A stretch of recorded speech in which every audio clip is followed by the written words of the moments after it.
जमलेल्या माझ्या तमाम हिंदू बांधवांनो, भगिनींनो आणि मातांनो,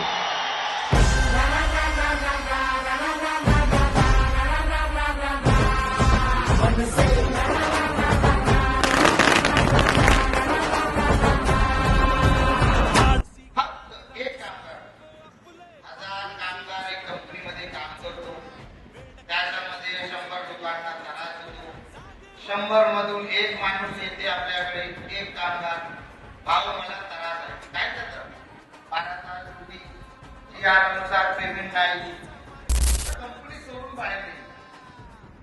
त्यांची एकता होती. अशी एकता जर कोणत्याही